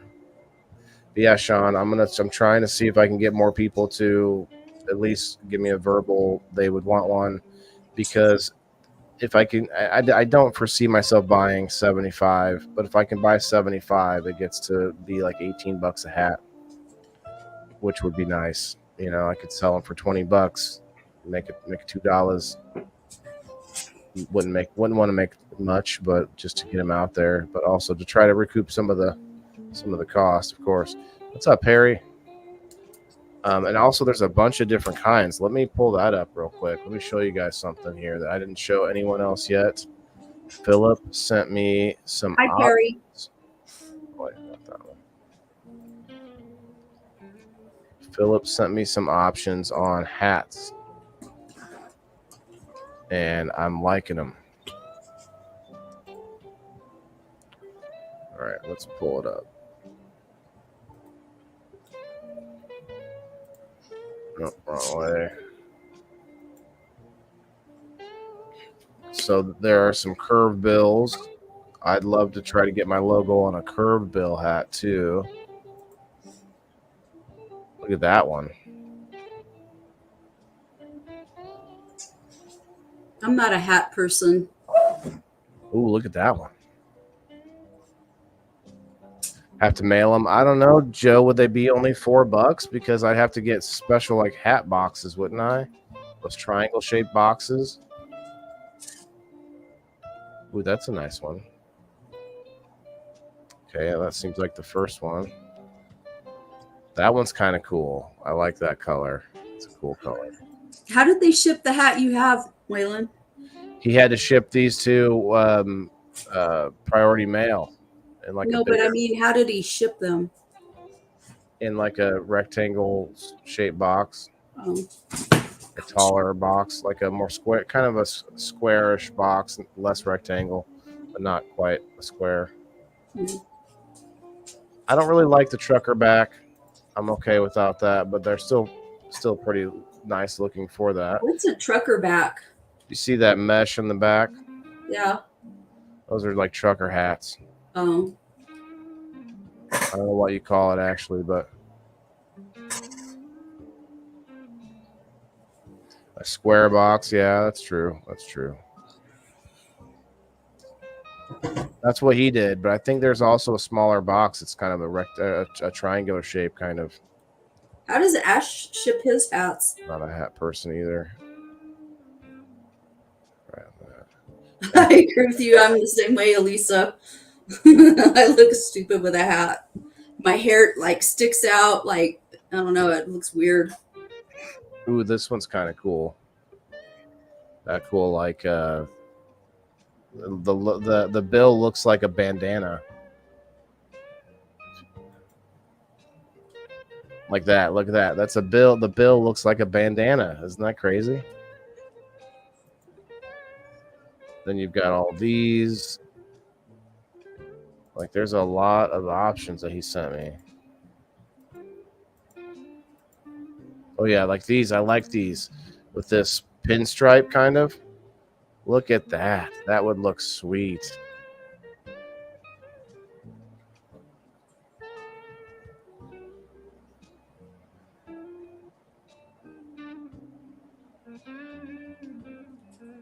It does? Margaret? On locals? I've never seen such a thing. Or are you talking about what do you missing something there, Miss Margaret? Oh, was that an accidental message because you might have deleted it? My bad. The white The Olympics start tomorrow. Yeah, I heard Snoop Dogg is going to be running the torch for part of it. Oh, is he? That's what I heard. That's cool. Look at these, Kim. I know you're not a hat person, but isn't that like unique, kind of? Yeah, that would be that That's teal cool. colored one with gray. Those are some of my school colors are gray, black, and teal.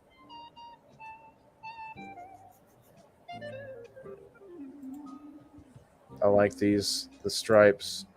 Oh, that's the shipping for the hats. Okay.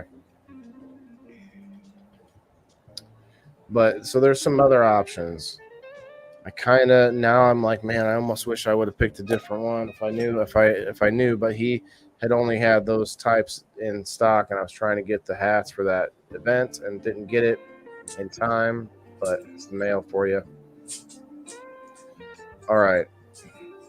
I do still need to do another spin. Let me go check locals. I know I got another person who needs a number. Terry popping in to say hi on the main feed and the locals. I appreciate it. Okay. Yes. Steve-O was 25 and Alex is going to be 26.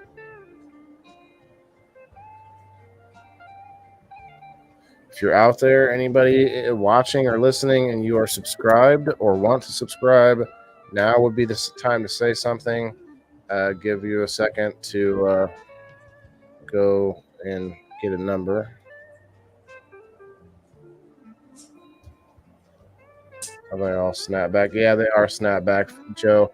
The fitted probably going to be more expensive, of course, especially because I'd have to get those made to order because I wouldn't know everybody's head. I wouldn't want to get a bunch of head sizes and then end up with a bunch that I can't wear and nobody wants. And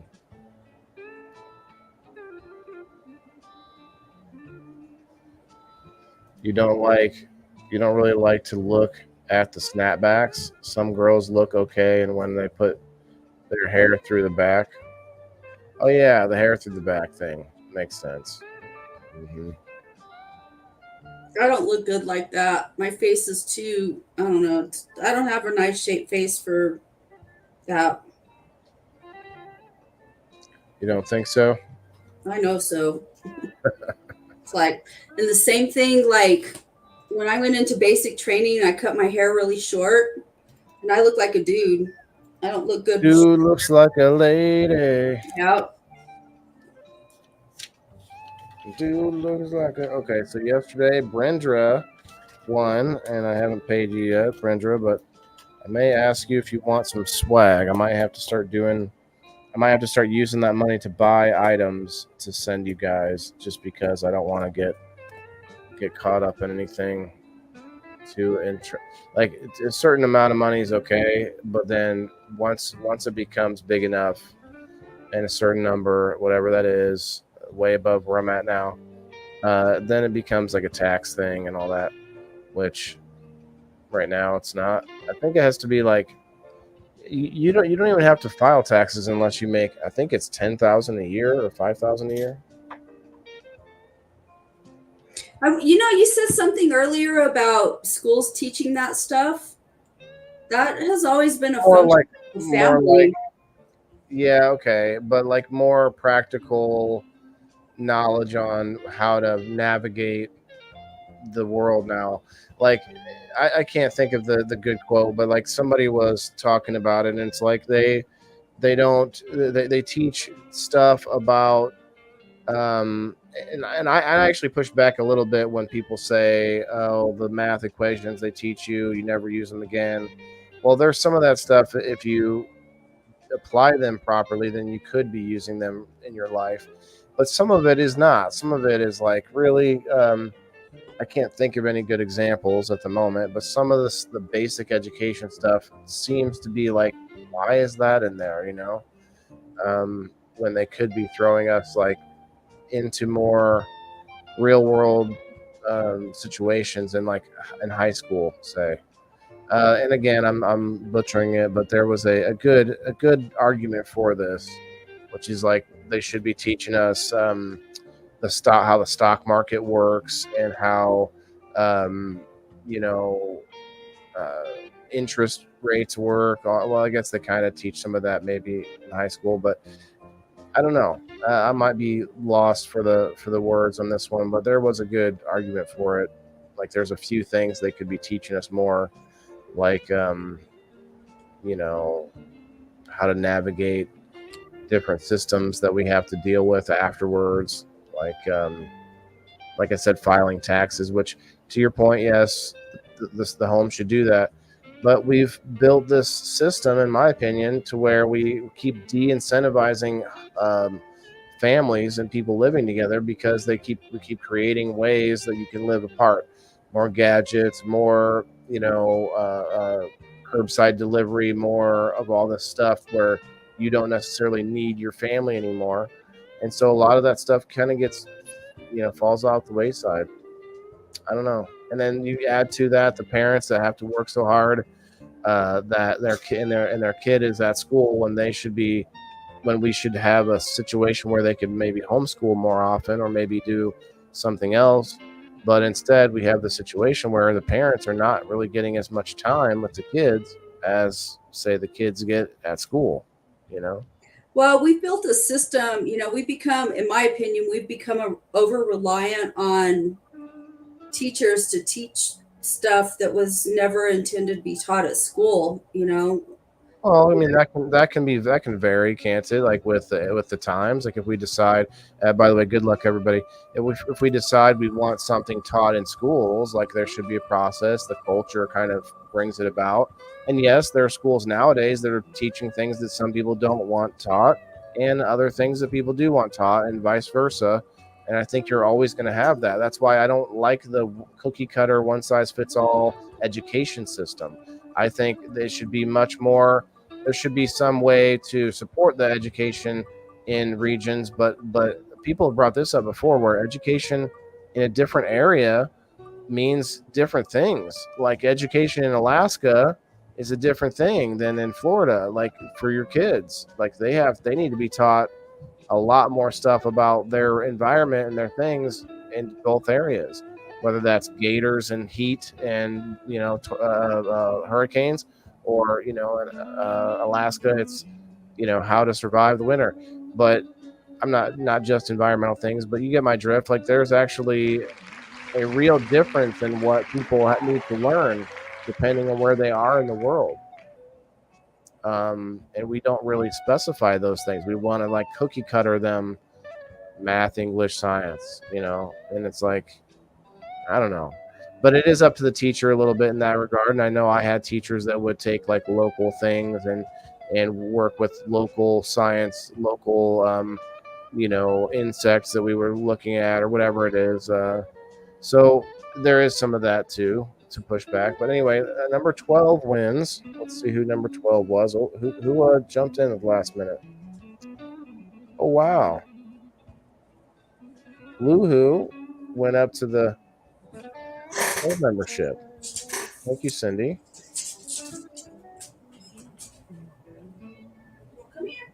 Let's see, number 12. I think Timothy was 11.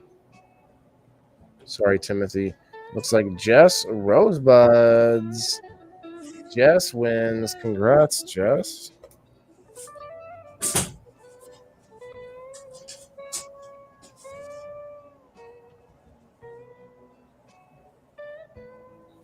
Cool.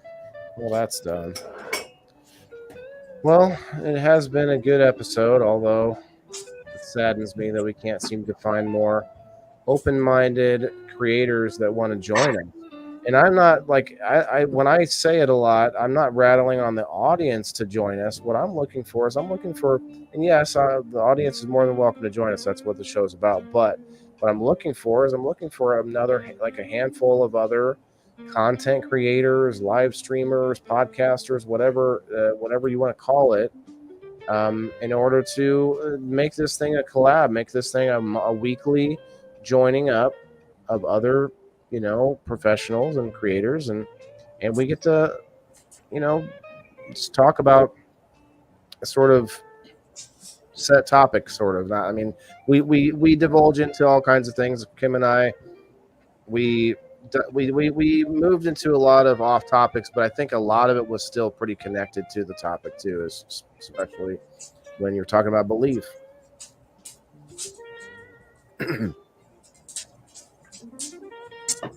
Frog in the throat. Thank you.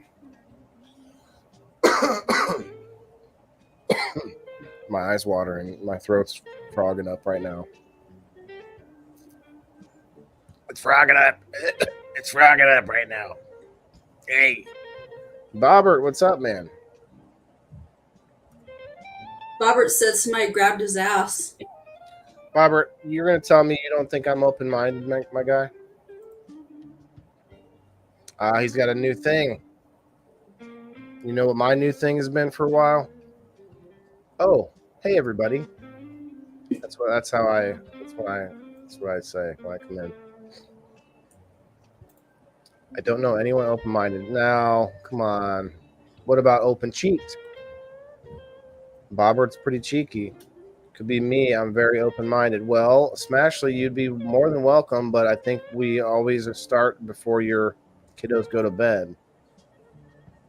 So you're always welcome. I invited you and anyone else up earlier.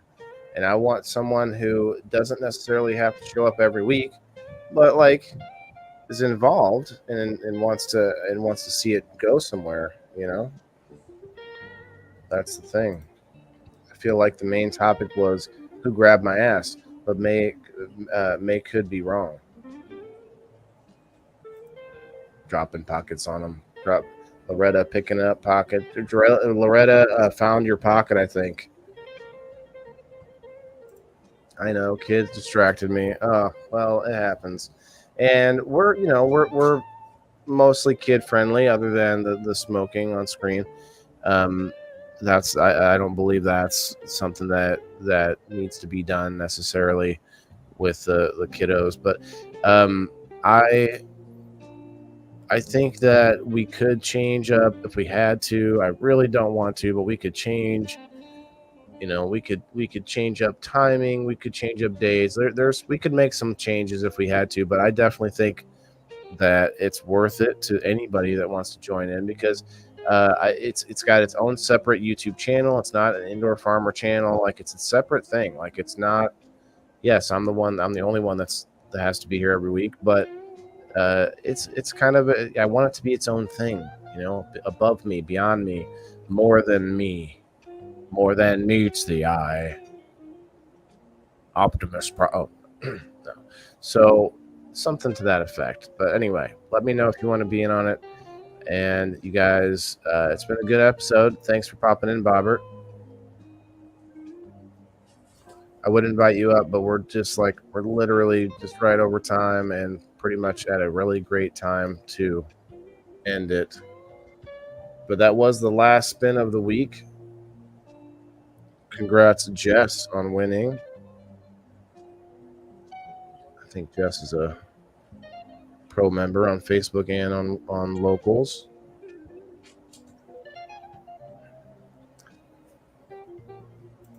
In Oklahoma, we can get kids medical licenses. My girls are legal medical patients. Okay. Both my girls.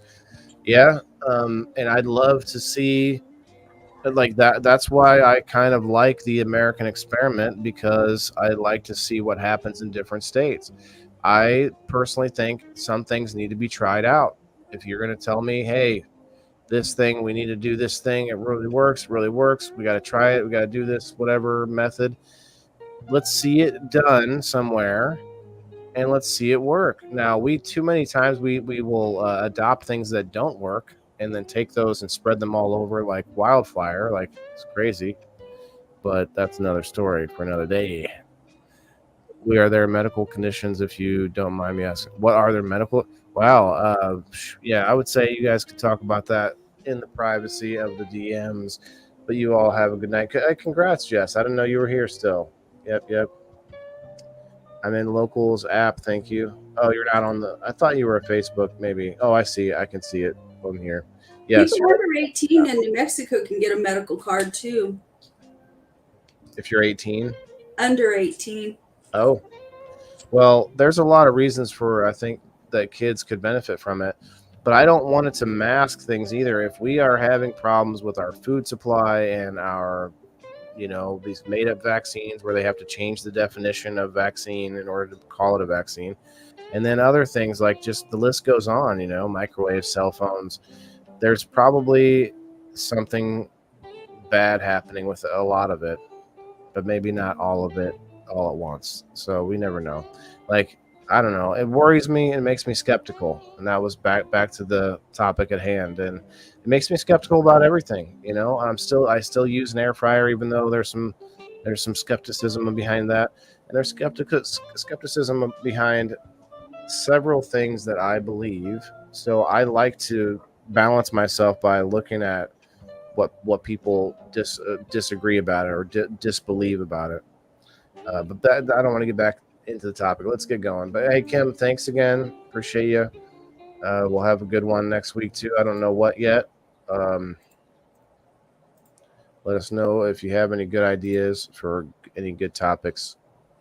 But we're gonna be doing something along the lines of my new idea here soon, where we try to get people on that have a specific niche or profession or passion about something, and then we make the episode about that, and we all try to learn something. But you all have a good night, have a good weekend, and come see us both, Kim and myself, on Sunday. Kim at 2:00 Central Time, Legit Bean Review on Sunday, Sun and the Fun Day, and then you have myself at 5:30 Central Time with Game Night. So come and check it out. Let's see, where's the end outro, guys? Thanks. If you haven't yet, please hit that like button. Come and follow me, support me, and you get in on all kinds of things and giveaways and game night and all that good stuff. Check me out at theindoorfarmer.locals.com. Peace out, everybody. Thanks, Kim.